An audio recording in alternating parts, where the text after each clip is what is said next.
for having me here. Actually, your pronunciation was excellent because, as you know, Greek and Spanish vowels are almost the same, so it actually sounds perfect. So anyway, as Professor Lubaki already presented, I'm from the University of Alcalá in Madrid, and I'm here to talk about public service interpreting and translation. You can see there that I've added our Instagram and X whatever names or whatever they're called for, so that you can follow us with the Diálogos Erasmus project. So let's see. Now, the first thing I wanted to start off with, because I know there will be some of you that are already bored with communication and all of that, but many others who are maybe not that knowledgeable about it. So I wanted you to go to that place there in Menti. You can just write www.menti.com and then insert the code. And what I want you to write are a few words about communication. What does communication suggest to you? It could be any word that you think of.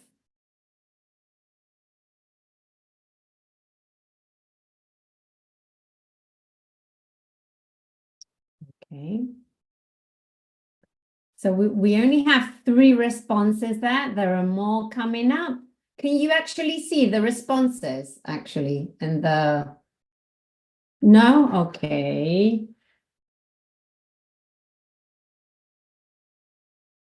I think they will begin here.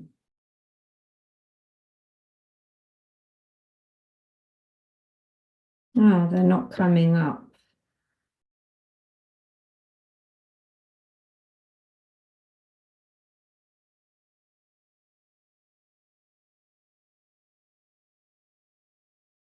Carmen, excuse me, could you show us again the code, please? Because somebody asked. Yes, the code is they've got 2 different codes. Okay, 41388010. Okay. There are already, because I can't, I would have to stop sharing this and put another one. I'm just going to read what people have said. So people have participated, and the answers that we're getting are being understood, sharing knowledge, exchange of ideas, expression, sharing ideas, people, language, understanding, feelings, we have connection, we have more and more socializing, helping, interaction, language exchange, everyday life.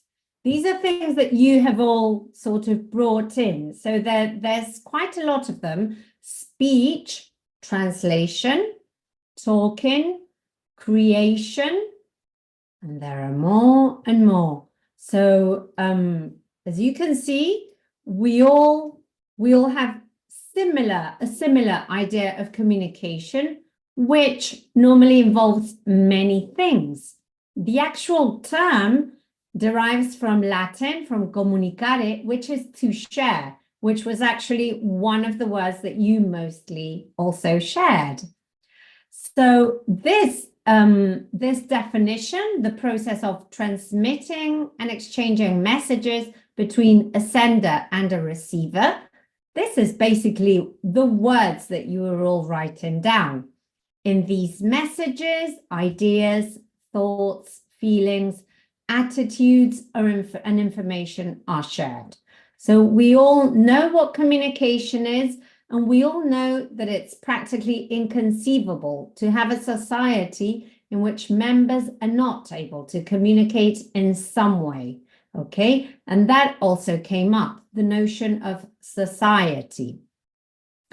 Now, in communication, we have the ones that I'm interested in today are, of course, verbal communication, in which you listen to a person to understand what they're saying. You have written communication, where you read their meaning, and also non-verbal, in which you observe a person and you infer meaning. You think you know what they're trying to tell you.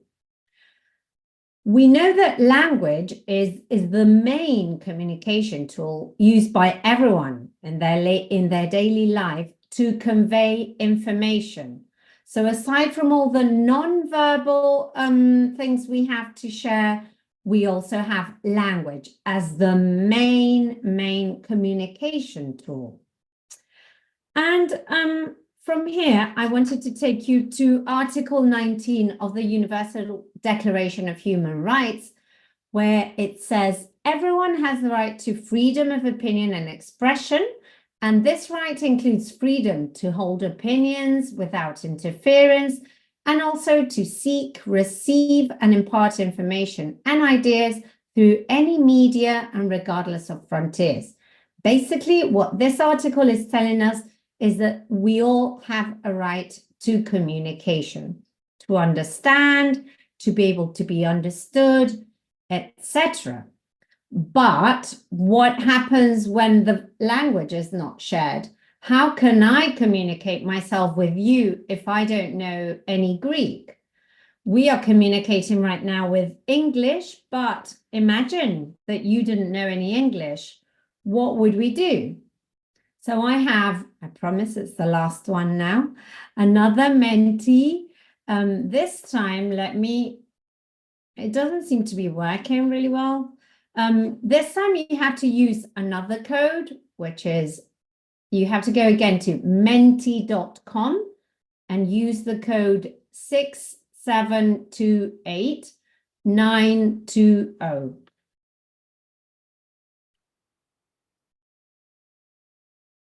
And now I'm going to try and go to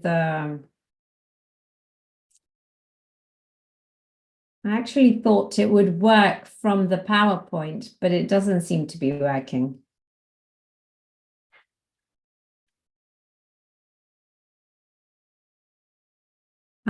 It is now.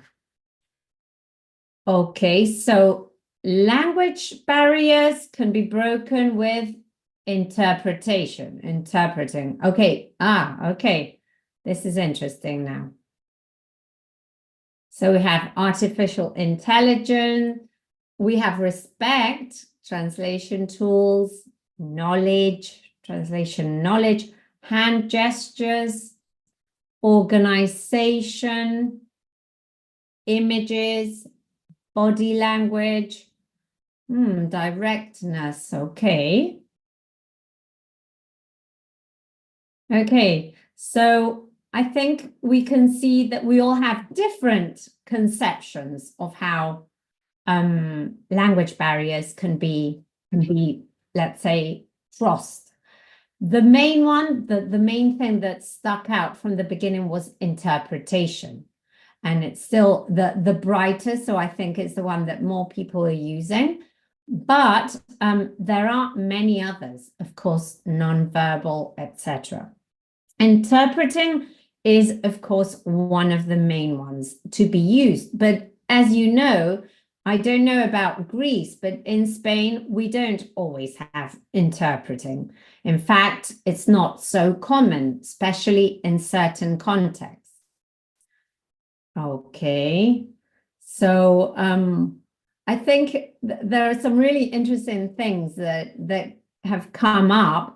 I would say artificial intelligence is already, they're part of the translation tools, interpreting tools we already had.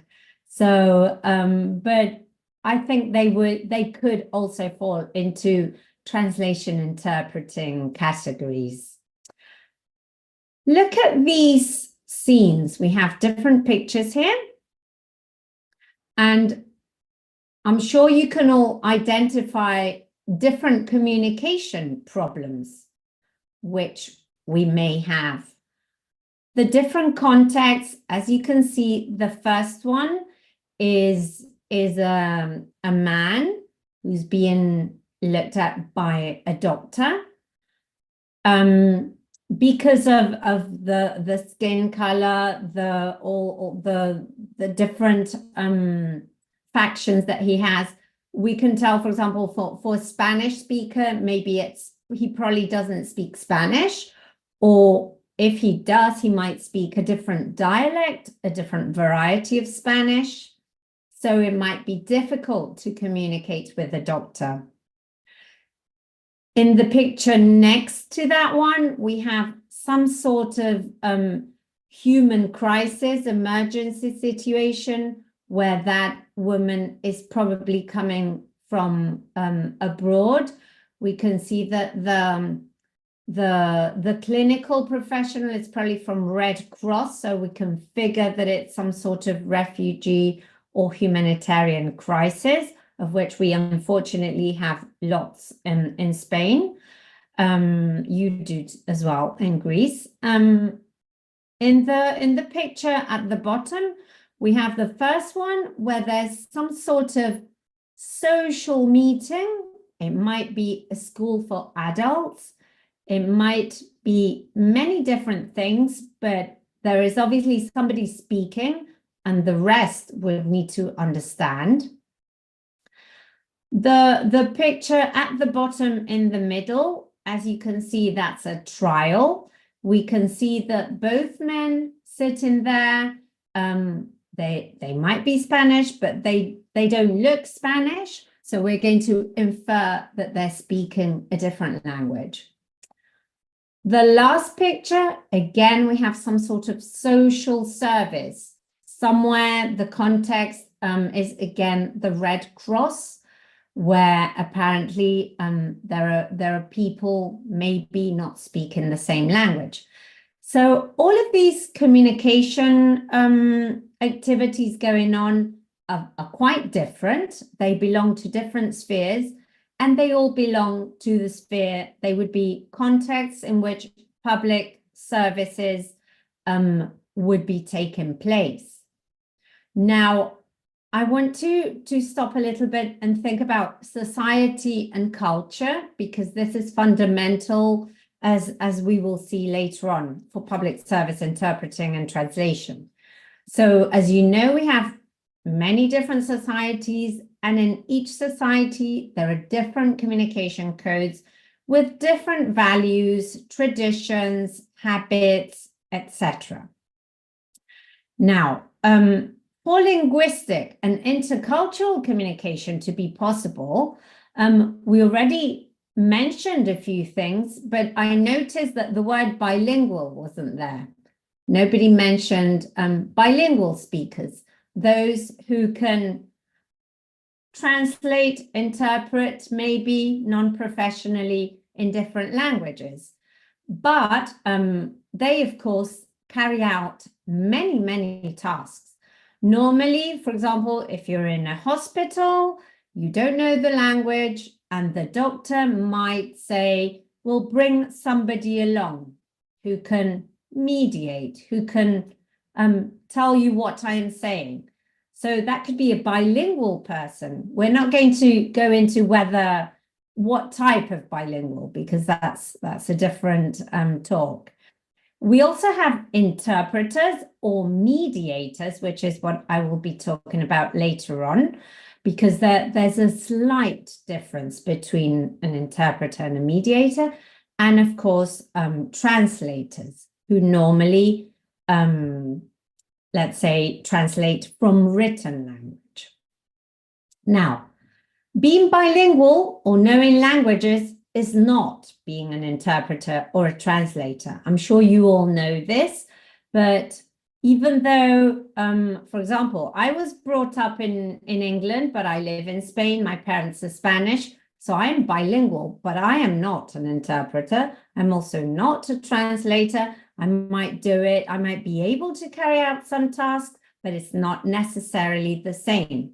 So I might have a thorough knowledge of languages, of cultures, but how good is my fluency? It might be really good in family situations, but not maybe academically.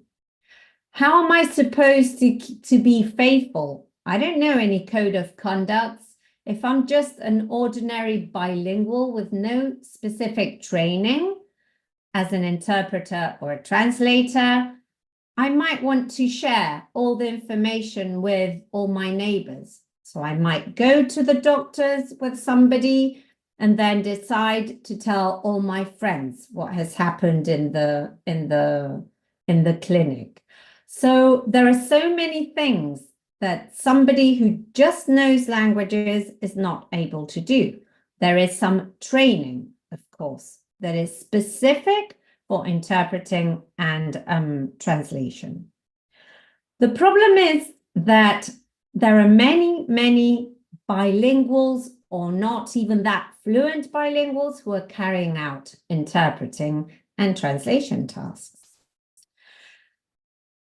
And there is a whole a type of interpreting and translation which is defined in its own, which is now at Alcalá University and in general in Spain. We define it as public service interpreting and translation, PSIT. And this is carried out, so it's a type of interpreting, as you can see there, and also translation, because they do quite a lot of site translation, which is carried out in the context of public services, where service users do not speak the language of the country where they're at. That's basically the general definition. There are many terms that talk about the same concept. For example, in northern countries, in the UK, in Belgium, the Netherlands, they normally use community interpreting to define this professional activity. We use public services interpreting and translation. Many people also use social interpreting, and we have, just because of the context. So we have many definitions, and that is actually, I think, one of the problems of this area, because there is no defined and concrete definition. So we find it in different places with different terms. In Spain, for example, in the early 2000s, we were using the term intercultural mediator. But now the term mediation has begun to be used very much so in legal settings. So that leaves us out of the question. In fact, sometimes they call us our masters because they see the word mediator, thinking we are legal consultants. So that's quite a problem. So that's why we thought, okay, we're going to carry on with the term public service interpreting, and we want to include translation, because most of professionals, at least in Spain, they also have to do translation. Now, the context where it all began, because it's quite a recent profession, it basically began with the rise of migration to Europe already quite a few decades ago.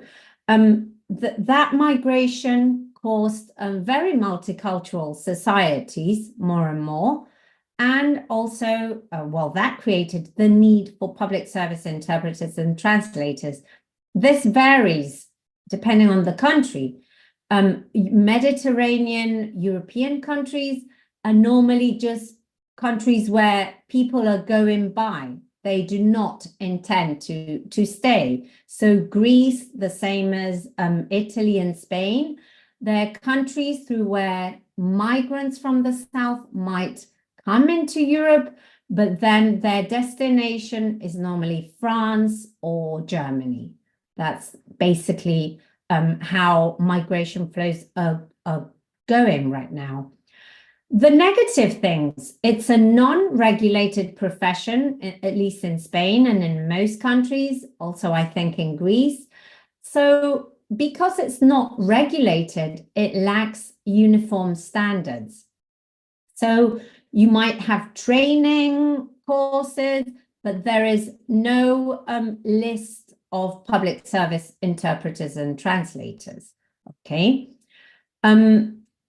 As I said, there are so many terms that define this. You also have dialogue interpreting, cultural mediation, and especially what is called ad hoc interpreting, which I already spoke about, which is when a non-professional person, normally a relative, a neighbor, a friend, does interpreting. And that entails many, many problems, beginning with the risk of bias, of not being professional and not being faithful, and etc. Normally or very frequently, public service interpreters and translators don't have the necessary training. In Spain, for example, we have a master's, which is the one that I am the head of that master's. It's a specific master's on public service interpreting and translation, but there are no other, let's say, postgraduate studies. Sometimes it's a subject that's studied in a degree, but not always. And that is when we're talking about languages such as in Spain, we have, for example, in our masters, we teach Arabic, Chinese, French, Russian, and English. But this is not very frequent. The normal idea of what is normally taught is just English or French in most cases. But the problem is that multicultural societies which deal with migration, these migrants come from everywhere. So, for example, we used to have lots of students in Russian language. Now we hardly have any. We would need Ukrainian. So those migration flows change. And now in Spain, some of the most needed languages, for example, are Wolof or Pashtun, where we have no studies, no training. So there's going to be bilinguals, obviously, who are going to carry out that task. In all of Europe, in the European Union, this type of translation and interpreting is a competence of each state. So basically, it depends on what each country decides to do. As I just said, it's a relatively new area. It's still poorly defined. It's a subfield of translation and interpreting. It started out as a result of the social need of all the migrants coming into Europe and to other places, also in the US, Australia, which is very, very advanced in this specific area of translation and interpreting. It requires specialized training. We will see the type of training that you would need. I wrote there, it's much more than interlinguistic translation and interpreting. I don't mean it in a bad way. I'm not saying, of course, interlinguistic translation and interpreting are not very complex activities, but it has added items or elements. It also doesn't have others, of course. The main added activity that we would need is the intercultural mediation due to the specific contexts where it's carried out. And one of the main concerns and the main differences is that users are frequently very vulnerable. So we have very different power relations to, for example, conference interpreters, which may be in very different environments. In public service interpreting and a power relationship between the user and the provider, they're not on the same level. The same happens with the relationship with public service interpreters and also the users, okay? Because there's another type of relationship. If you are accompanying somebody to a doctor's appointment, the type of information that is going to be exchanged is going to be very much more human, let's say, than as a conference interpreter or in other more formal contexts.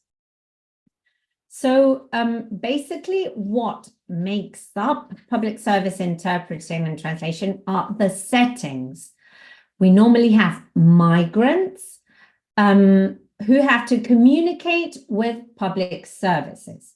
So it's somebody who in some sort of way is asking for something to be done to them. For example, in education, you have these children who come in and their parents who don't understand the teachers. So you would need a specific type of interpreter.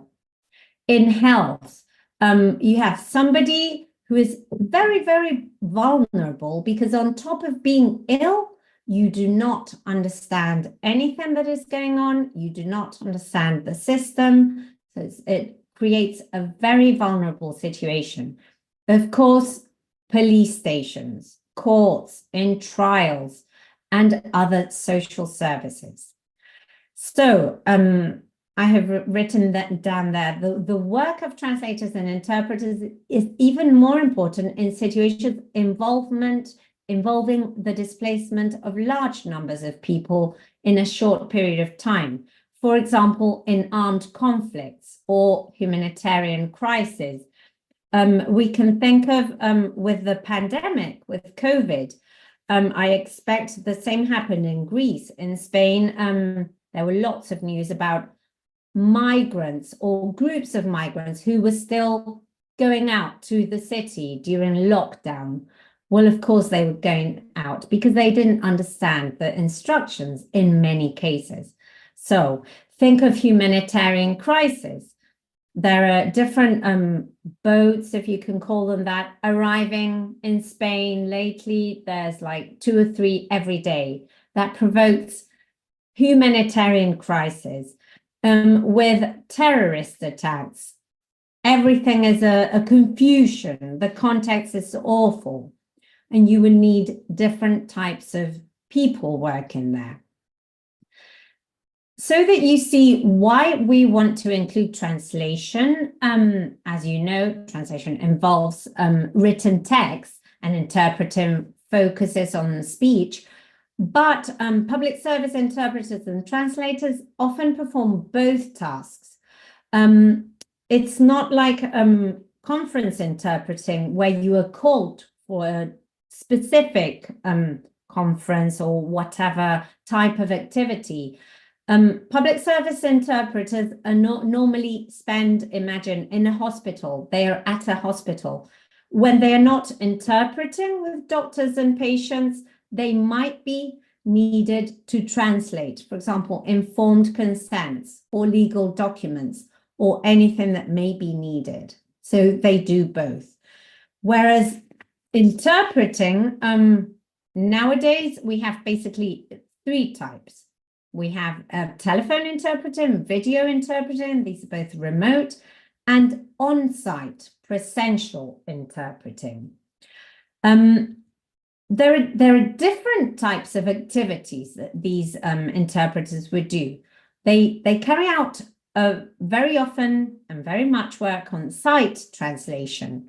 When you are reading a document and you're translating it aloud. For example, if the doctor gives a prescription for a medicine, so that would be site translation. There's also simultaneous interpreting. One of the participants speaks and the interpreter is talking. And consecutive, there's lots of consecutive. When one of the participants finishes, the interpreter transmits the message. And liaison interpreting. Normally, because of the context, they are short interventions. A doctor is only going to speak, maybe not even minutes, but just for a few seconds. So that's quite easy to not have to take notes. So there is less note-taking than in other types of interpreting. And there's also summary interpreting, where the participant's speech is summarized. In non-presential public service interpreting and translation, which is a remote type. We have telephone interpreting. Normally this is done with a particular type of telephone where the interpreter would not be presential for example, in the picture we have there at a hospital. In Spain, this is the most widely used type of interpreting. So, for example, administrations in Madrid, there is telephone interpreting in every public hospital. But doctors are not using it. They're not using this at all. There's about 3 of those telephones in each hospital. They don't even know they exist. So it's not working at all. It's a type of, well, administration, government says, oh, but you already have interpreting, but it's not really being used. So that's the actual situation. There's also video interpreting, which is used even less. So that's in Spain, this is hardly used. I know that in the UK, for example, they use this very much, even in court interpreting. That's actually one of the main features they're using. So as I said, there are differences between, let's say, the usual type of interpreting we think of, conference, etc., and TISP. The main difference is that you are in direct contact with people with different linguistic and especially cultural backgrounds. So it's a more human type of interpreting. With artificial intelligence, there are so many things, so many comments that are taking place all the time with translation and interpreting. I am one of the ones who think that we will not be displaced by artificial intelligence. It's a tool that we have that we can obviously take advantage of, but especially in PSIT, it's very difficult to be taken over by some sort of machine because it's a very human language, very interactive. As we mostly work with vulnerable population, many things come out there, very many emotions, feelings, etc. They are mainly hired in the non-profit sector. So they are mainly hired by NGOs, associations, etc. And most of their work, or very much of their work, is as companions at appointments, for example, with authorities on medical consultations, social institutions, etc. And as I said, many personal matters come into play, which is quite different to other types of professional interpreting.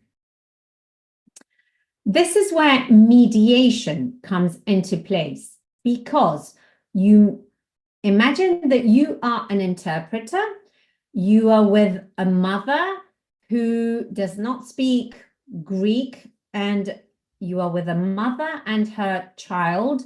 They have to be given vaccines at a medical consultation. But the mother comes from a place where vaccines are not really the type of thing you do with babies or with small children every so and so. You would have to explain to that mother what vaccinations are, that they are needed, in whichever frequency, etc. So it's not just saying your child needs a vaccine, because you will see in her face that she does not know what a vaccine is, even in her own language, and you would probably need to explain. So that's the type of mediation we normally refer to. But there are obviously differences between interpreting as such and mediation. In mediation, it's not just conveying a message, which you obviously do, but this mediation is used to detect, avoid, and solve different cultural conflicts. We will see a few examples. And the role of a language professional is going to depend on the situation and the problem that arises from that multicultural context. We have there example 1. In sub-Saharan Africa, blood is attributed a mystical role. This means that a patient may refuse to undergo a blood test, and an interpreter may have to intervene to resolve a possible conflict.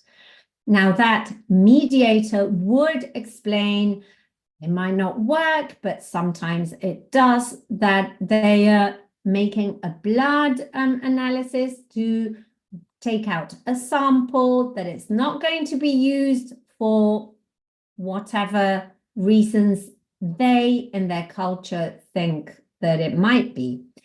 This is one of the main conflicts and problems that they have in Spanish hospitals, for example, with sub-Saharan, especially older men.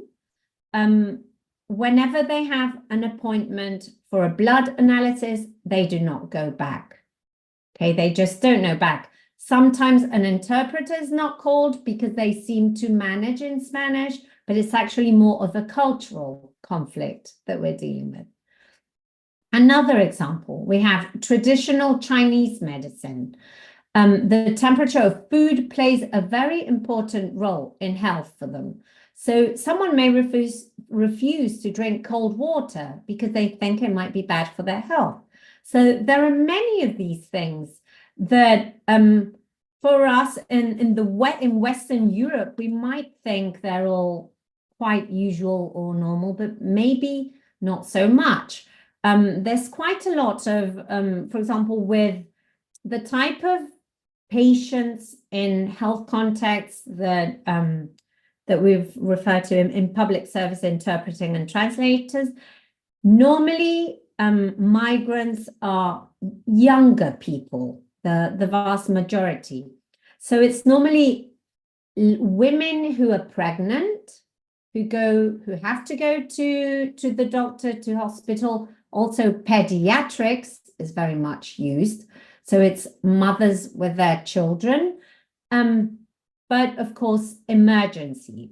So the younger migrant male only uses medical context and only go to hospital if they are very, very ill.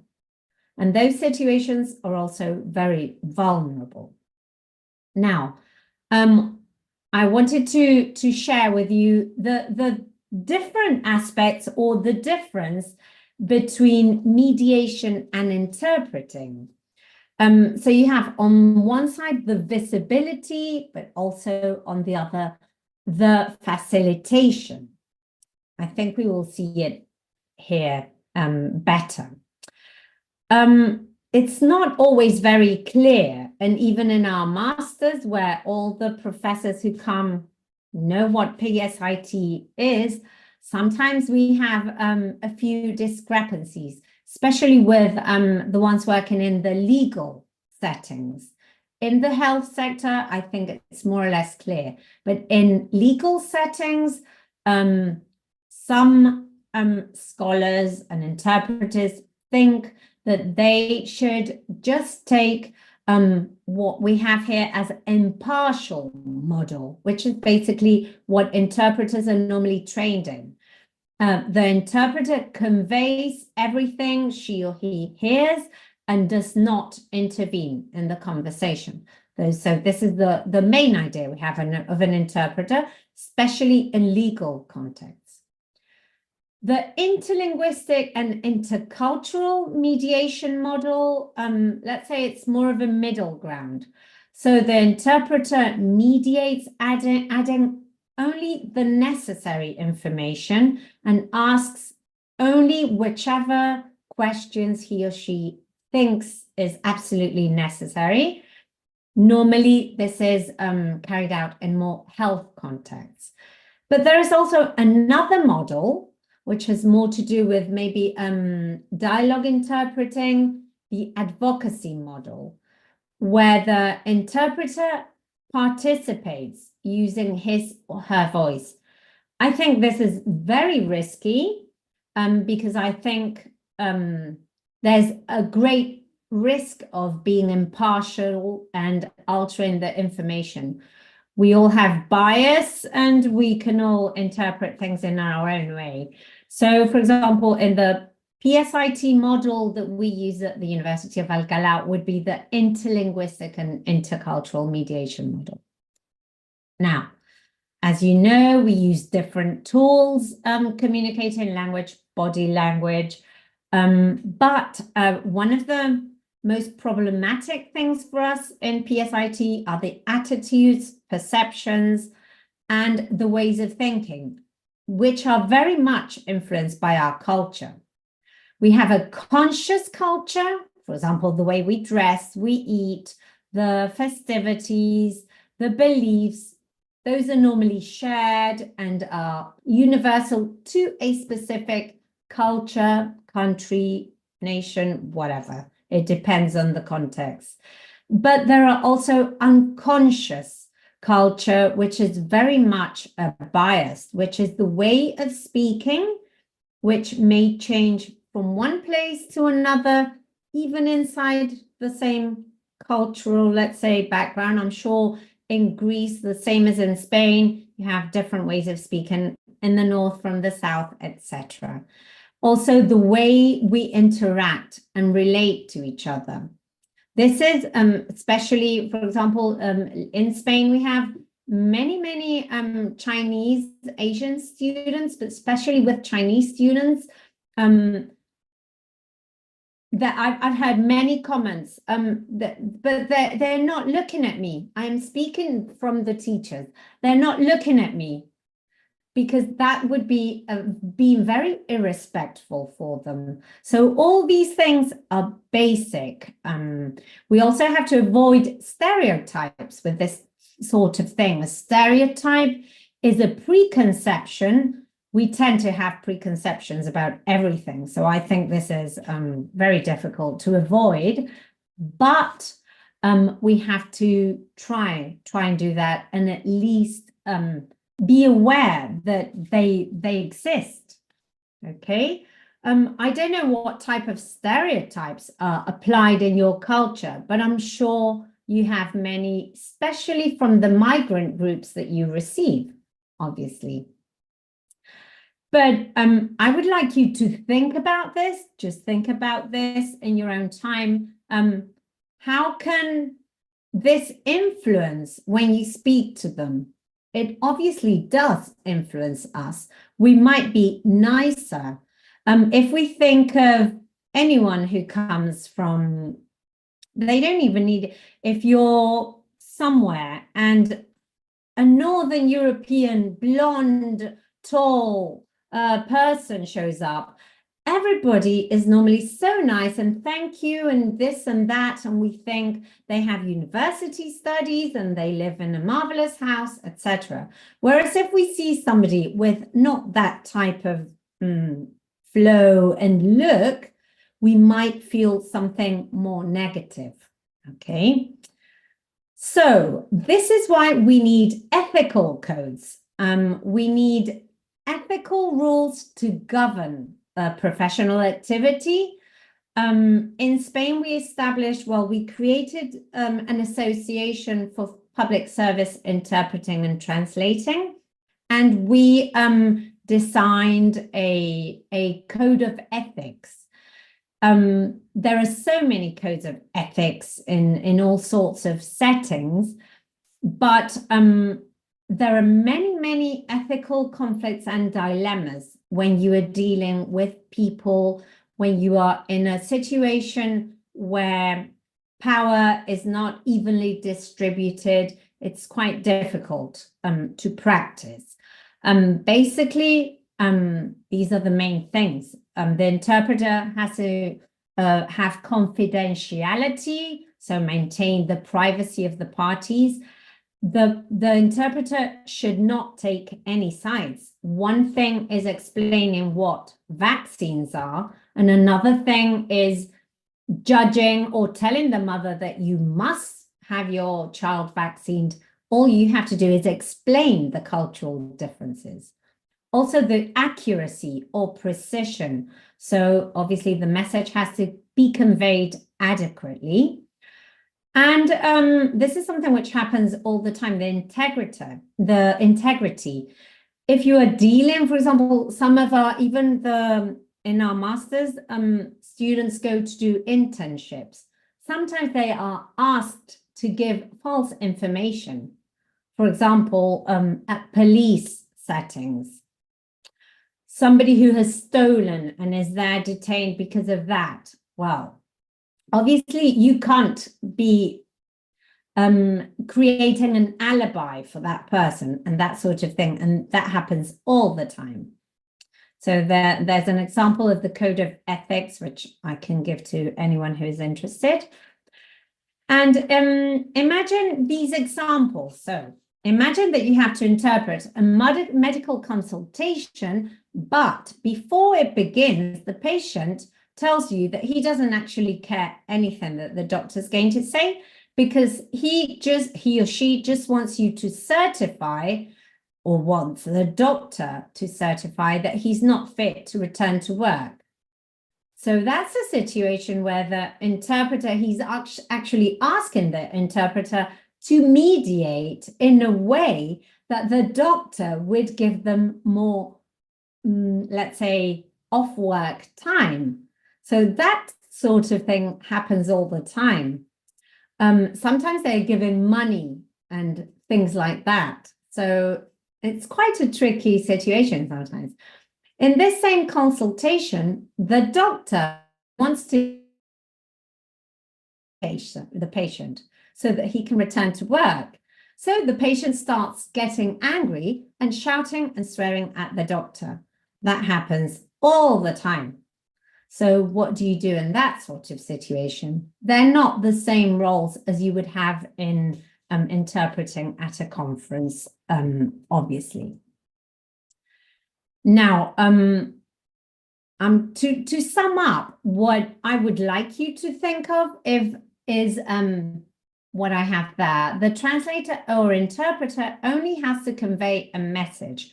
He or she does not need to negotiate cultural elements or coordinate the interaction. This is actually asking if you think what type of model would work best in public service interpreting and translation. And maybe we can comment on that in a little while. So to finish off, just in case, especially the students, if anyone's interested, we don't have Greek language, I'm afraid, but in the master's degree, we have research and professional practice to become PSITs. So we have training in translation and interpreting. We do health and legal areas. And basically what is needed is obviously a university undergraduate degree and a C1 in the working languages, which are Arabic, Chinese, French, English, all with Spanish. Okay. And that is it. Thank you. I hope I didn't bore you too much, and I hope there is interest in public service interpreting and translation. So if anybody has any questions, I'm going to stop sharing the screen, I think, yes? I invite everybody to share their questions or their thoughts in the chat if you want, if you wish. And we have different thank you messages. And there was another student telling us before that once she, I don't remember, she was in Alcalá and not many persons spoke English. Okay, this is one personal experience, I don't know. Do we have any questions here? Thank you a lot. There are a lot of thank you. I would like to make to ask a question, Carmen. Do you think that public service interpreting and translation could be a career path for migrants or for refugees in host countries such as Greece or Spain? Definitely. I think, and in fact, in the project, the Erasmus Plus project, where your university is also working, what we are trying to create is precisely a course which will introduce those bilingual people with no training. They will introduce them to public service interpreting and training, and hopefully we'll manage to train them a little bit, at least to refer them to the code of ethics, that they know that it exists, the different elements that are absolutely necessary. I think it's definitely a career path. It's the widest form of translation and interpreting activity at the moment, at least in Spain, and I think also in many other countries. Another thing is the payment and all of these, that of course you don't earn as much as in other types, but this professional practice is definitely, I think, on the rise. And because normally these professionals are trained in different areas, and they can do so many other things. So there are many areas they can work on. For example, our students sometimes in the end, they go into the pharmacy industry because they do medical translation. Others, they can train very easily to go on to other types of interpreting. So, but there is more work in PSIT at the moment, here in Spain at least. Thank you very much, Carmen. And we have another question from Mariavni Eleni. She asks, I would like to ask when we stop being impartial in our interpretation, the moment we stop translating word for word and start altering or hiding the speaker's message? I wouldn't say we hide the speaker's message. In public service interpreting, what we try to teach our students is that it's not, you never alter the messages. What you do is you expand the cultural elements which may be needed. So if somebody is called for a next appointment, you have to explain that, in our case, in Spain, normally you have another appointment that is given for the next time. Think that not everybody has the same sort of health systems we may have in Europe. So sometimes it's that sort of, or for example, if there's a trial, you might need to explain a little bit more, or where they should stand, because they might not know. So it's not so much about altering or hiding the speaker's message. No, that would never happen in any case, but to add information that the context may require.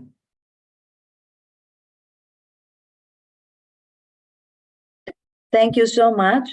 I don't know if we have any other questions. Somebody would like to speak directly to our speaker, or to send a question in the chat room?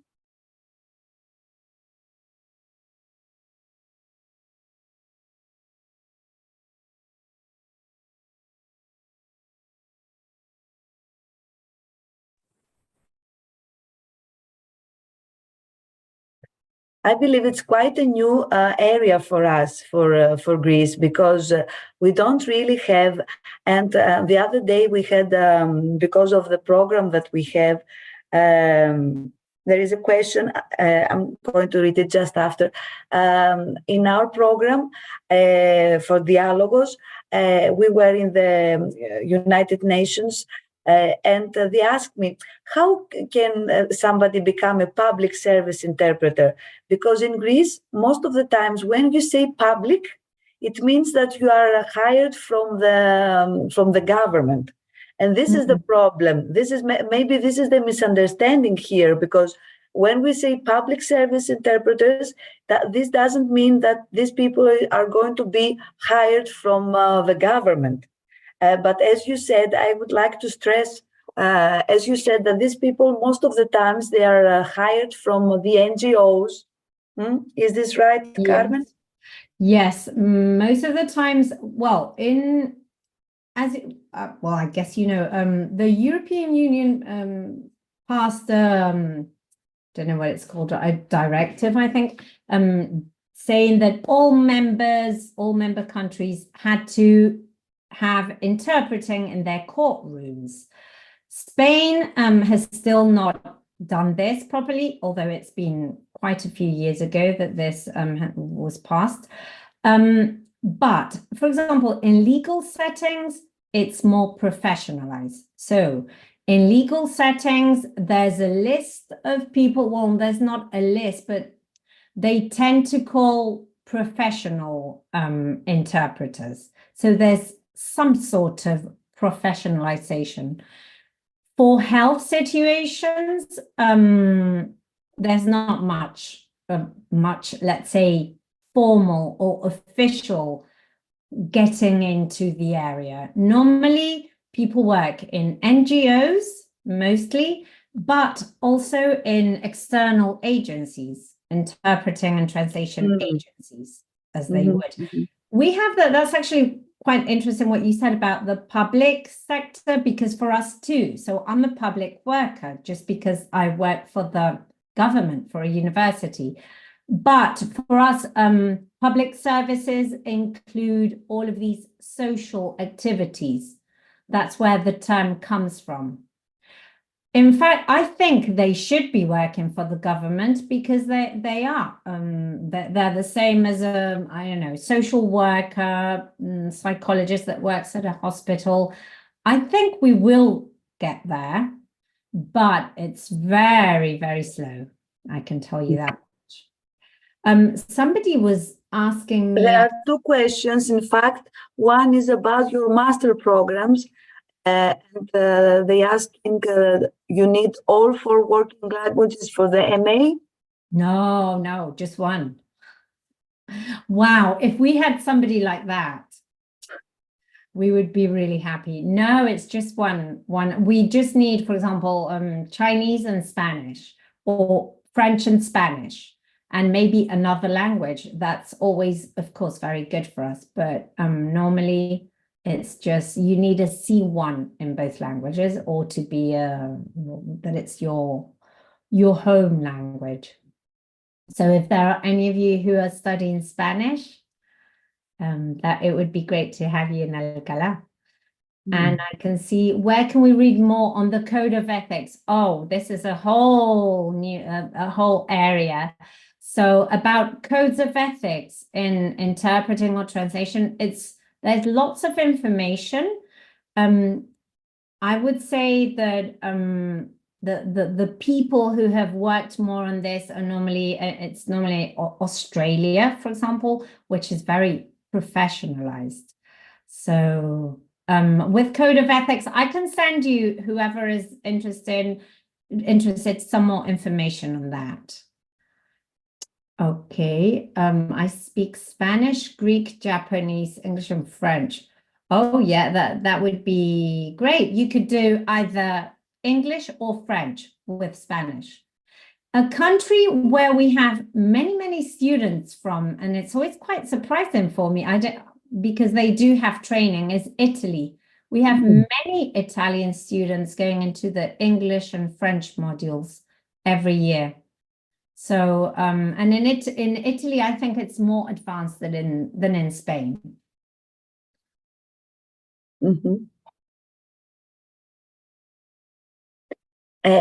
We could ask you, Carmen, if you would like to send us also your PowerPoint presentation.